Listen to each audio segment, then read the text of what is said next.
प्यारे दोस्तों, तो स्वागत है आपका फिर से हमारे चैनल पे।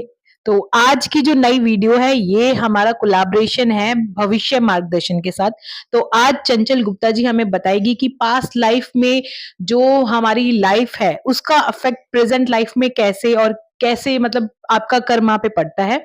और काफी कुछ डीप जो नॉलेज ये रखती है ये आपके साथ आज शेयर करने वाली है। इवन अगर आपको कंसल्ट भी करना है तो मैं आपको नंबर दे दूंगी, आप वहां से कंसल्ट कर सकते हैं।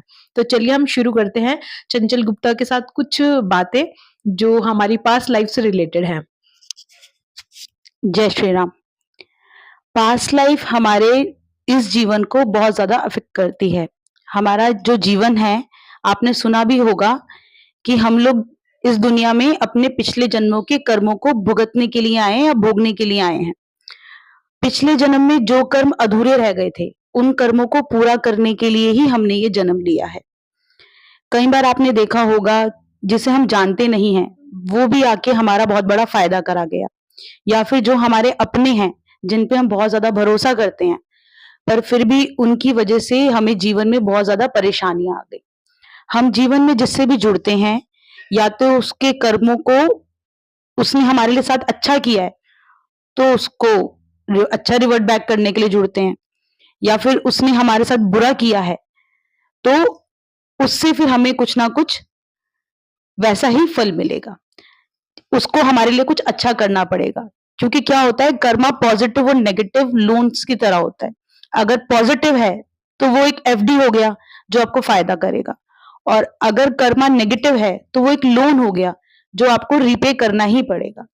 आपने कई बार देखा होगा कि किसी के घर में, एक कहानी भी आपने सुनी होगी कि बहुत समय पहले की बात है, एक आदमी होता है, उसके घर में एक बच्चा होता है। अब जब बच्चा होता है, बच्चा होते ही बहुत ज्यादा बीमार रहता है। अब साहूकार का बहुत ज्यादा पैसा लगता है उस बच्चे का इलाज कराने के लिए। बच्चा धीरे धीरे बड़ा होता है। साहूकार का पहले तो पैसा लगता है बच्चे के इलाज में, ठीक है। उसके बाद वो बच्चा होता है बड़ा और बच्चा बिगड़ जाता है। अब बच्चा बिगड़ने के बाद क्या होता है, साहूकार ने जितना धन दौलत इकट्ठी की थी वो सारी धन दौलत को वो साहूकार का बेटा उड़ा देता है। अब साहूकार आ गया रोड पर, अब उसके बाद पैसे बचे नहीं। कुछ टाइम बाद क्या होता है, साहूकार सोच नहीं पाता कि मैंने इतना कुछ किया और उसके बावजूद ये जो बच्चा है इसने मेरा सारे धन को खत्म कर दिया, नष्ट कर दिया, ऐसा क्यों हुआ मेरे साथ में। तो इसका बाद में उसे पता चलता है, कोई कहता है उसे, और होता भी यही है कि पिछले जन्म में इस साहूकार ने उस बच्चे का पैसा हड़पा था और वो बच्चा इस जन्म में अपने ही पैसे को वापस लेने आया है। हम कोई नहीं है किसी को कुछ देने वाले। आपने सुना होगा दाने दाने पे खाने वाले का नाम लिखा हुआ है। वो जो खाने वाला आया है वो खाने वाला आपके दाने को नहीं खा रहा, वो उसका हक है। उसने पिछले जन्म में आपको दिया है और वो उसी दाने को खा रहा है। ये तो हम लोग को बस सोचते हैं कि नहीं ये हमने किया या हमने किया, हमने कुछ नहीं किया है। हम सिर्फ हर बात को रिवर्ट बैक कर रहे हैं।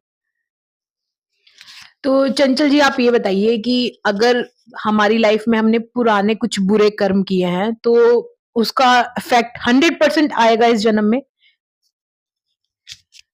क्या होता है, जैसे आपने मान लो कोई लोन ले लिया, यानी आपने कोई बुरा कर्म कर दिया।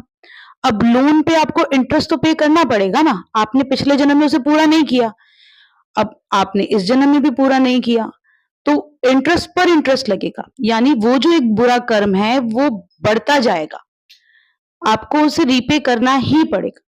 वैसे ही अच्छा कर्म होता है, आपने उस अच्छे कर्म का फल नहीं भुगता तो अब वो अच्छा कर्म क्या है, आपको ब्याज समेत मिलेगा।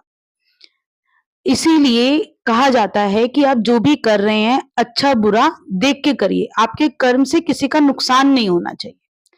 जानबूझकर तो कोई भी बुरा कर्म करिए ही मत।